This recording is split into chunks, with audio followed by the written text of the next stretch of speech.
Hello everyone, I hope you're having a great day. Today's video I'm going to be doing a larger block that measures 16.5 inches unfinished. And what I'm going to use is I have some flower fabric. I have friends who like to give me different scraps, and someone had given me in two different occasions these two. And I thought, well, why not try and put them together to make something? So this is a smaller one. It has a lot of pinks and has a little bit of this green tinge. It's hard to tell from the camera, but they do actually go together quite well. And this one is what is called a larger print flower. It's very modern looking. I really like it, but I don't have very much. I don't know if you find a larger flower fabric is harder to do something with. Let me know in the comments what you think about that. So to begin with, let me point out what fabric we're going to need. So of the darker large print, to begin with, we need 4.5 inch squares. You can make these out of potato chips that measure 2.5 by 4.5 and join them together to make that size if you like. And then we need a selection of 2.5 inch squares, and we need 16 of those. And then for the lighter background, we need some 2.5 inch squares, and we need 8 of those. And then we need a lot of HSTs. So I've gone ahead and made some of them so you can see how they've turned out. And what I've decided to do, I know I'm going to be battling on bias or against a bias, which means they'll be a little bit stretchy, but I've decided to do them 8 up. So what you would need if you're doing this the same way, you'd need 3 squares of each color. So I've got the light and the dark right facings together. This measures 6.5 inches. And what I need to do is I drew a line from corner to corner, and like a regular HST, I'm going to stitch a scant 1/4 inch on either side of this line in both directions.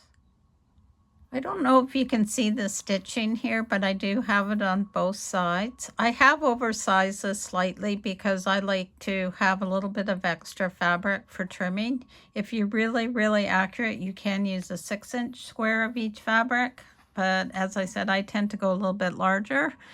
So if you haven't done the 8 up before, what we're going to do is trim from corner to corner like this. And it helps to have a ruler that's longer than the piece. A cutting mat that will move, excuse me, is very helpful as well. So I'm doing again corner to corner. And then I just want to make sure that these are nudged together nicely. And then what we're going to do is we're going to cut this way, and then we're going to cut this way. And when I'm doing that, I'm paying attention to where the stitches intersect in each direction. And I don't know if you'll be able to see this on camera, but I know these will be 3.25 inches, so I'm lining it up that way as well. If it's off slightly, it doesn't matter because again, I have extra room there. So like that. And then try not to move anything. Again, I'm got 3.25 this way. I'm making sure that I'm not wonky when it comes to the stitches here. And then I will cut it like this. And then just like magic, you now have 8 HSTs. And we need to press them open. I like to press to the dark side, so that's what I'm going to do. And I like to use a starching pen as well, just to help them lay flat. So as you'll see, these have. So once I have them open, I've actually taken a ruler, and I have a 2.5 inch one specifically for this. And I built up a ledge on one side with medical tape, and this will actually butt up against the darker side when I go. See, it's a ridge here, so this butts up against a ridge, and it makes it really easy for placement and for trimming. And then this doesn't slip around because this is a non-slip medical tape. So there's a tip for you. So let me go ahead and finish this, and then I'll show you how we assemble the sections of the block. So I now have my 24 HSTs all nicely trimmed up. And again, to make these, you need 3 of the dark and 3 of the background to do the 8-up version. So to lay this out, we're going to be making 4 units in total. I'll show you one. And from the center working out, you're going to take the 4.5-inch square. And to that, you're going to take a HST, and you're going to have it with the dark facing like this. And then beside that, you'll have a dark 2.5-inch square like this. So we will join these with a 1/4 inch seam. And then on the other side, you're going to do the opposite. So you'll have a darker square here, and then your HST is going to be facing like that. So let me go ahead and do that. So 1/4 inch this way, and then we're going to join it like this. And you can press the seams that work the best for you. I'm going to be pressing them to the inside. So for one larger block that measures 16.5 inches unfinished or 16 finish, we should have 4 that look like this. So again, this is your 4.5 inch center with 2 darker backgrounds of 2.5 inch squares, and your HSTs that are 2.5 unfinished. So I'm just going to put those aside for now. And then for the unit, we need to make 2 per unit, so we need to make 8 in all. So we'll start off with an HST, again with the facing towards the right hand side, the darker, then a 2.5 inch square, another HST that's going to be joining up but on the opposite to this one. And then we have another 2.5 inch square, but it's in the background. So we'll be needing 8 of these in total. Okay, so I've gone ahead and I've made 8 of these, and we'll use 2 per unit. So what we do is we take the center block that we did earlier, and this should measure 4.5 by 8.5. And now we're going to take the subunits that we just made, and we're going to add one on the top like this. And then we're going to add one on the bottom that is like this. And let me just reduce you a little bit so you can see it all.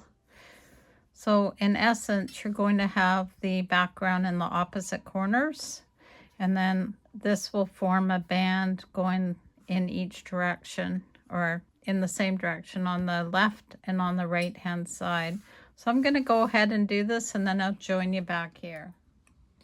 With the 4 units made, we're now ready to assemble the final block. So if you notice, you have a pattern on the outside.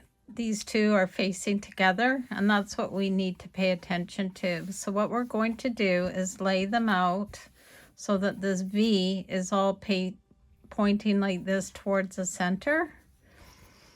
They almost look like a cat. One here, and then one like that. See if I can reduce you down. I don't think I can get this all in at this point, but you start to see the pattern. So we have a star on the inside, and then this will be kind of a star going on the outside. So what I'm going to do is I'm going to do a 1/4 inch seam joining the upper and lower together, and then I'll do one like this. So I'll join you back here once it's all done. Before I show you the finished block, I just want to show you a couple possibilities. So the one that I showed you how to do today is this one here, where we have the darker fabric as the primary part of the layout, and this one would be the lighter background if you did it opposite. And if you took 2 of each, this is what a block could look like. And then if you took 2 of the light and 2 of the dark, that's a layout possibility. And then if you took 4 of the units or 4 of the completed blocks and turned them a different way, you could have this kind of layout as well. This is what we're making today. We made 4 of those to equal 1 block. I hope that makes sense. Eventually I will have this on my website And with that, you'll also have a coloring page where you can actually figure out where you want your color placement to be. So let's go take a look at how our block turned out today. So here's the block all finished. I really like how it turned out. And with the background being the feature fabric, I like how that turned out as well. I do have a plan for this block, so keep an eye out for future videos on how I'm finishing some of these things up. And as I said, I will have the pattern on my website down the road, so don't be afraid to check that out as well. And also please subscribe, like, share, and all that fun stuff. And keep watching because I have lots of ideas coming down the pike. So until next time, sew safely and sew with Debee. Have a great day and bye for now.